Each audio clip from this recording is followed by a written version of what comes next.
Olá, tudo bem? Bem-vindo ao canal Viver de Renda. Se inscreva no canal, deixe seu like, compartilhe com os amigos. Nos acompanhe também no Instagram Viver de Renda canal. Você já é assinante da seleção de empresas? Assine. Assine porque você vai entender o nosso racional sobre algumas ações que nós investimos, que estamos estudando. São empresas com bom potencial de crescimento, de valorização nos próximos anos. Por isso, vale a pena você acompanhar o nosso estudo. Trata-se de indicação, Clóvis? Não. São as empresas que eu estou investindo neste momento e que eu explico a vocês o racional por trás dessas escolhas que eu estou fazendo. Obviamente, isso serve muito para você entender as estratégias que eu utilizo, como eu chego à conclusão de que empresas boas são essas, como eu enxergo que são oportunidades, e isso serve para que você, então, possa construir as suas estratégias, para que você possa construir a sua tomada de decisão com base em argumentos inteligentes, com base em argumentos inteligentes. Assim, você pode também começar a montar uma carteira bem estruturada, olhando o longo prazo, mas entendendo toda a dinâmica do mercado financeiro. Na seleção de empresas, nós também falamos sobre as perspectivas da economia lá fora e aqui. E isso tudo vai ajudar você a ter uma tranquilidade maior para uma tomada de decisão. Não tenha a menor dúvida a respeito disso. Só para você ter uma ideia, veja vocês, nós fizemos um estudo de uma empresa, começamos a estudar ela em 2021. E nós compartilhamos esse estudo, né? Passamos a fazer um investimento e compartilhamos esse estudo na nossa seleção de empresas. Quem pôde nos acompanhar e resolveu tomar a decisão de investir nesta empresa,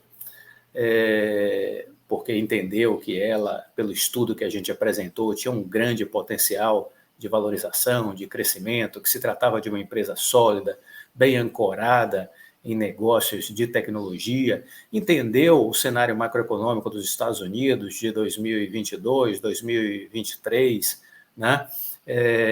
Então, a pessoa se sentiu confortável para dar um passo adiante e dizer, poxa, eu vou diante de todas essas informações que eu tenho, das análises de outras corretoras, de bancos de investimentos que a gente compartilhou a respeito da visão deles sobre a economia americana, sobre o setor de tecnologia.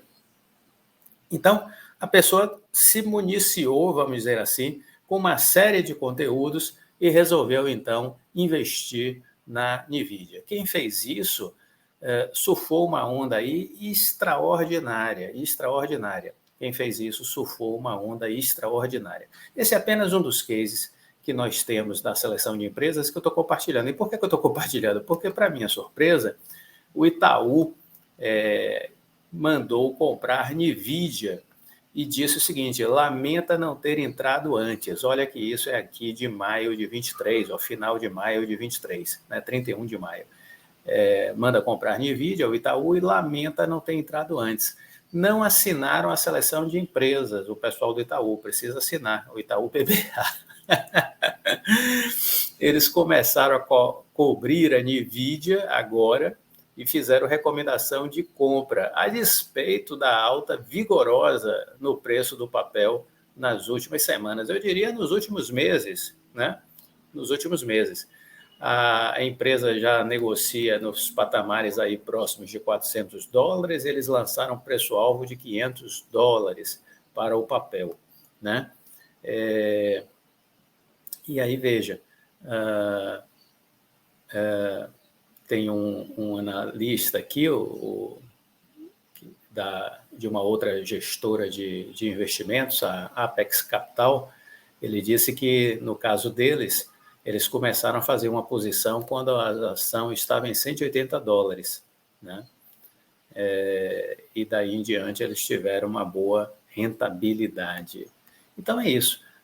Na nossa seleção de empresas, nós procuramos identificar oportunidades para compartilhar com vocês, né? Essa é uma delas, e vale a pena você ser nosso assinante. Custa apenas R$ 360 por ano. Você vai ter todos os nossos estudos desde fevereiro deste ano até janeiro do ano que vem. Então, os estudos que nós já estamos fazendo desde fevereiro, você vai ter o acesso liberado a eles, né? Nós estamos agora liberando o relatório de junho, né? Estamos agora liberando o relatório de junho. Você que é assinante, fique atento a acessar o nosso estudo. E se você ainda não assinou, assine agora, não procrastine. Dê uma oportunidade para você conhecer algo diferente, que vai lhe ajudar, não tenho a menor dúvida disso, certo? Bom, eu gostaria também de compartilhar um vídeo com vocês neste dia de hoje. Queria compartilhar com vocês um vídeo do jornalista Samuel Possebon. E esse vídeo do Samuel, ele fala exatamente a respeito das questões relacionadas aí à Oi e à Anatel. Pois bem, temos novidades sobre a Oi hoje, então vamos lá. O que a gente apurou de ontem para hoje? Informações novas, fresquinhas aí que a gente está trazendo para vocês. A Anatel, como se sabe, está buscando um acordo com a Oi para conseguir fazer o processo de migração da concessão para autorização e, da mesma forma, evitar que o processo de arbitragem que a Oi move contra a União vá adiante. Então, eles querem fazer ali um encontro. Quem que vai ser o avalista desse encontro? Quem que vai ser o casamenteiro desse encontro? Vai ser o Tribunal de Contas da União. Isso porque a gente já tinha noticiado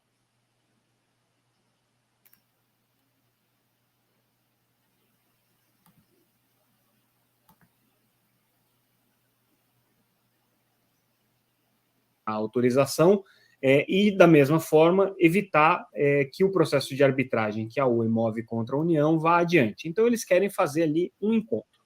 Quem que vai ser o avalista desse encontro? Quem que vai ser o casamenteiro desse encontro? Vai ser o Tribunal de Contas da União.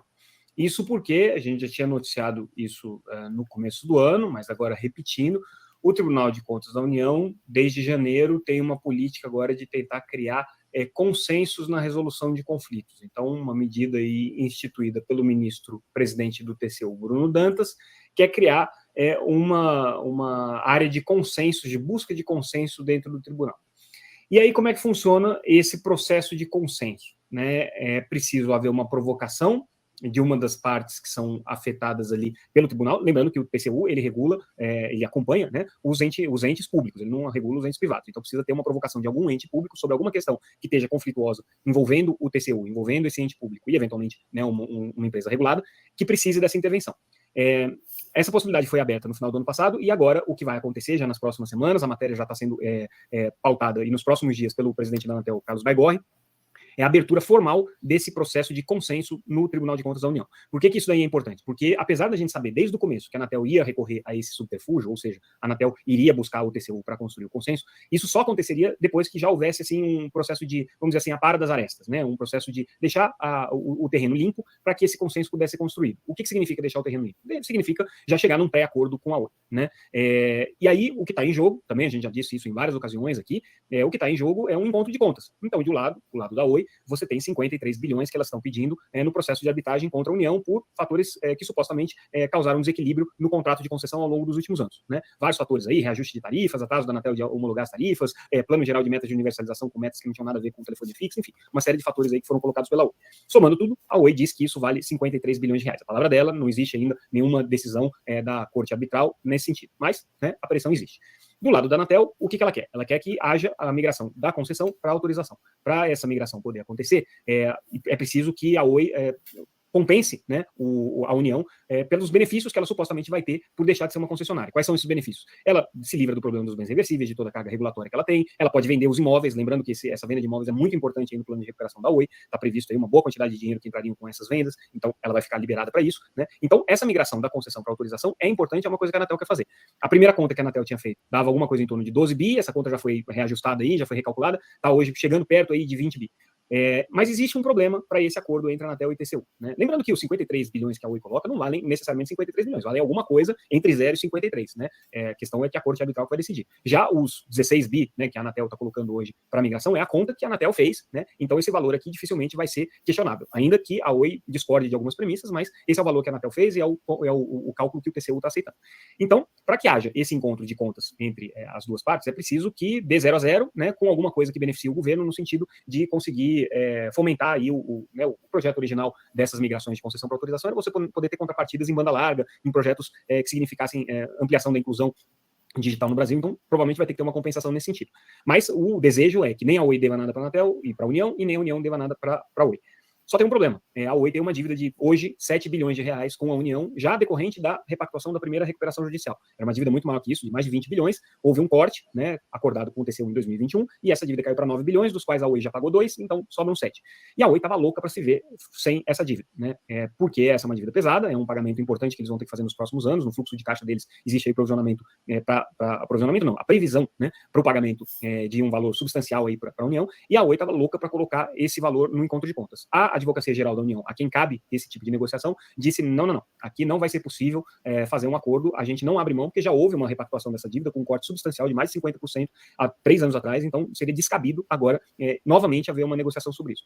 A Oi aparentemente concordou, a gente viu isso no plano de recuperação judicial, inclusive aparecendo ali, quando eles projetam o pagamento dessa dívida, e dizem que, por enquanto, eles prevêem pagar, não sei que haja alguma mudança no cenário legal, no cenário institucional que permita eles não terem que pagar essa dívida. Então, pacificado isso, pacificado qual é o valor da conta para a conversão da concessão para autorização, e chegando mais ou menos a um consenso sobre o que seria justo da Oi receber na arbitragem, você consegue chegar no 0 a 0.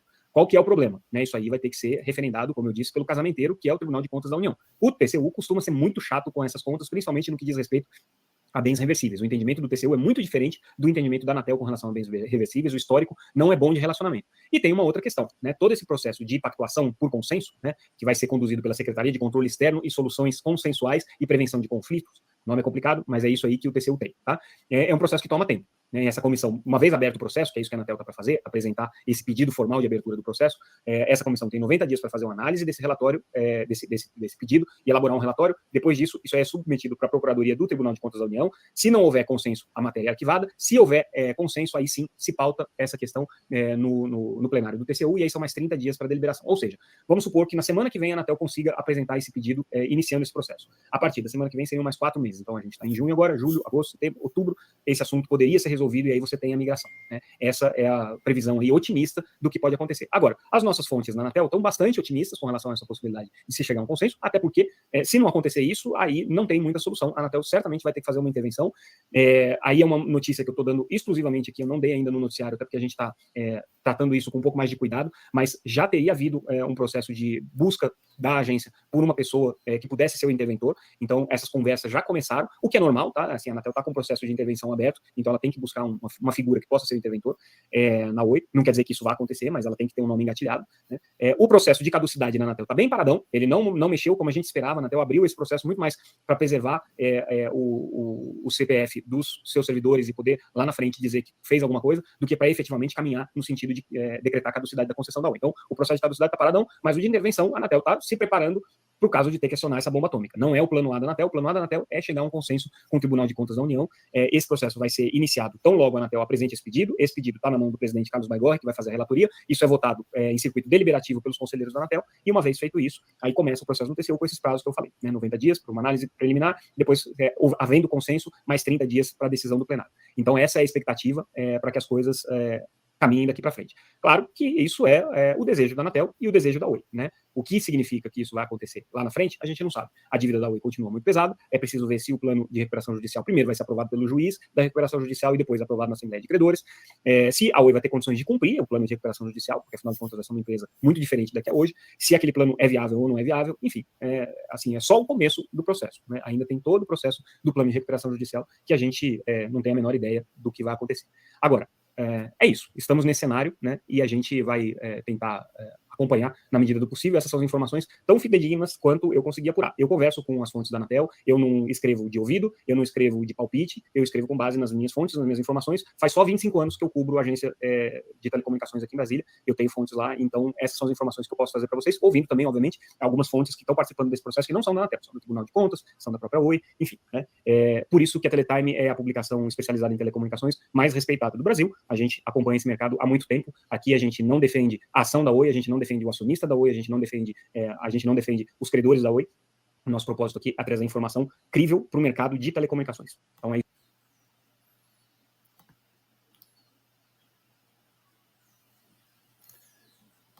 Muito bem. Então, veja, por que eu quis trazer essa entrevista, esse depoimento, né, do Samuel, que é do canal Teletime, e realmente é um canal que vale a pena acompanhar as notícias para quem gosta do setor de telecomunicações, de tecnologia. Temos aí, a gente está falando já há algum tempo, dessas mobilizações de bastidores. O Ministério das Comunicações, para mostrar serviço, pediu que a Anatel tomasse algumas providências, a Anatel, por sua vez, também tem tomado algumas providências, tudo isso no que diz respeito à Oi, né? Existe aí, portanto, um bastidor acontecendo. Mas vamos considerar o que está em jogo. A Anatel quer que a Oi faça a migração do regime de concessão de telefonia fixa para o regime de autorização. A Anatel diz que a Oi, para fazer essa migração, deve pagar ao governo federal 16 bilhões de reais. O Tribunal de Contas da União se manifestou sobre isso e disse que o cálculo dele é maior, que o cálculo dele é 22 bilhões de reais. Então, temos aí dois números sobre a mesa. Da Anatel, 16 bilhões de reais para a Oi fazer a migração da concessão para a autorização, e o TCU, Tribunal de Contas da União, 22 bilhões. Esse cálculo do TCU leva em consideração o quê? Leva em consideração os bens reversíveis, bens aqueles que foram destinados às empresas quando da privatização e que agora, caso a empresa não renove a concessão, deverão ser devolvidos à União. Estamos falando aí de fios de cobre, estamos falando aí de alguns equipamentos que, porventura, ainda tenha alguma utilidade. Estamos falando de imóveis, em especial de imóveis, né? Muito do que foi dado de maquinário tempos atrás, isso já virou sucata, isso já foi completamente defasado ao longo do tempo. Nessa conta, nem a Anatel nem a TCU faz nenhuma menção aos fundos setoriais de telecomunicações, criados desde a privatização, que foi tirado dinheiro das contas de telefone e de internet ao longo de todos estes anos, totalizando o valor de 231 bilhões de reais. A TCU não faz menção a isso, a Anatel não faz menção a isso, é como se esse dinheiro não existisse, não tivesse saído do caixa das empresas de telecom. Mas vamos em frente. É um erro grotesco, grosseiro, mas é um erro, a gente precisa bater na tecla do erro. Mas, vamos lá. A Anatel acha que tem direito a receber 16 bi, TCU diz que esses 16 bi, na verdade, são 22. E a Oi? O que é que a Oi diz? A Oi diz que não deve nada. A Oi diz que não deve nada. Pelo contrário, está com um processo de arbitragem aberto, uma gestão internacional que não tem nenhuma influência do governo brasileiro, da Anatel, do TCU, graças a Deus, nem da Oi, mas cujos 3 representantes neste processo de arbitragem deverão decidir quem tem razão e no quê. E, ao definir isso, o quanto vale esta razão? Qual é o valor desta razão? A Oi diz que ela tem a receber 53 bilhões de reais do governo federal, por conta de não ter tido renovação de uma série de ajustes que garantiriam o equilíbrio econômico-financeiro da concessão. Então, esses problemas que foram se verificando ao longo da concessão, segundo a Oi, geraram prejuízos da ordem de 53 bilhões de reais para a empresa. A Anatel não reconhece isso, a Anatel disse que não deve nada, essa foi a posição da Anatel. E agora cabe à arbitragem arbitrar esse jogo e decidir quem está certo, no que está certo e quanto representa o que é o certo. É isso que a arbitragem vai fazer. Alguma coisa vai acontecer nesta seara do ponto de vista de intervenção na Oi ou de tomar de volta a concessão antes do fim da arbitragem? Penso que não. Nada vai acontecer antes da decisão da arbitragem. Nada. Absolutamente nada. Quais são as notícias boas da arbitragem? Teve uma reunião em março, com a presença da Advocacia Geral da União representando a Anatel e a Oi, e ficou acordado que a arbitragem vai fornecer até setembro deste ano uma análise sobre todas as demandas feitas pela Oi, confrontadas com a visão do governo a respeito dessas demandas. E aí a arbitragem vai, até setembro deste ano, criar o que a gente chamou de zona de corte. Ou seja, há algum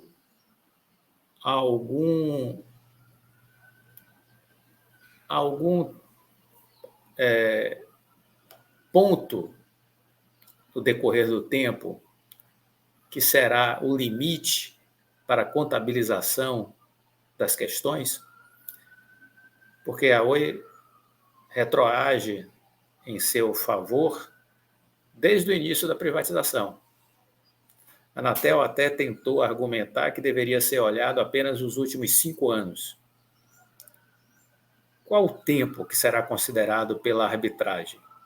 5 anos, 10 anos, 15 anos? Qual é a área de corte que a arbitragem vai fazer? Quando isso for feito, isso vai nos dar uma ideia diante daqueles 53 bi que a Oi apresentou, o que fica de fora e o que não ficou de fora. Tendo este corte temporal, nós começaremos a ter uma ideia de qual é o valor possível deste processo de arbitragem a favor da Oi. 5 bilhões? 10 bilhões? 15 bilhões? 20 bilhões? 25 bilhões? Não sabemos. Quem disser que sabe, está mentindo. É preciso esperar até setembro, que foi esse o prazo que a arbitragem deu para a Advocacia Geral da União e para a Oi, que até setembro ela vai dar essa devolutiva. Quando isso for feito, vai nos dar uma perspectiva de um melhor dimensionamento desta conta. No caso da Anatel, ela já colocou no seu relatório de gestão a possibilidade de uma perda no valor de 16 bilhões de reais decorrente do processo de arbitragem. Ela já colocou isso lá. Será isso? 16 bilhões? O Samuel fala daquele encontro de contas, vamos imaginar que a Anatel realmente queira receber da Oi 16 bilhões e que a Oi tenha a receber da arbitragem 16 bilhões. Um pelo outro fica 0-0, mas a Oi ainda vai ficar devendo aquelas multas, que eram 7 bi, houve aí uma redução já por conta de depósitos judiciais, está em torno de 5 bi. Então seria isso, mais ou menos, que a Oi ainda teria a pagar. Pois bem, a expectativa da Oi é essa? Não. A expectativa da Oi, desde sempre, é ter mais a receber do que a Anatel entende que a Oi tem a pagar. Para que esse mais a receber possa representar um valor a mais para que ela possa zerar essa multa, para que ela possa zerar essa multa também. Isso vai acontecer? Deus é que sabe, a gente não tem consciência desta questão, a gente não tem consciência dessa questão. Ninguém tem. Nós vamos ter que ter paciência, esperar para poder ver, então, o que está pela frente, o que vai acontecer pela frente. O fato é que podemos afirmar e dizer que a arbitragem é um divisor de águas na história da Oi, porque ela pode resolver de uma maneira definitiva as suas pendências com a Anatel, do ponto de vista de multas. Ela pode resolver a questão dos bens reversíveis, que teriam um impacto gigantesco do ponto de vista contábil e financeiro na estrutura da Oi e da Vital também, viu? Não se iluda, da Vital também sofreria os danos da devolução dos bens reversíveis. E a gente, então,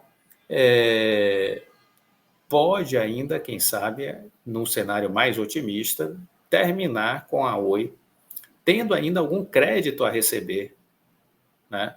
Se a conta da Oi estiver correta, ela está pedindo 53 bi, né? Então vamos imaginar que a arbitragem considere aí algo em torno de 35 bi a favor da Oi.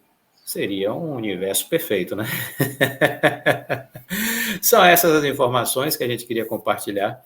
Reflita, né? É apenas mais informações para você ter no seu estudo a respeito desta empresa, ok? Se você gostou do vídeo, você deixe seu like, por favor. Tenha um ótimo final de semana, fica com Deus e até a próxima. Tchau.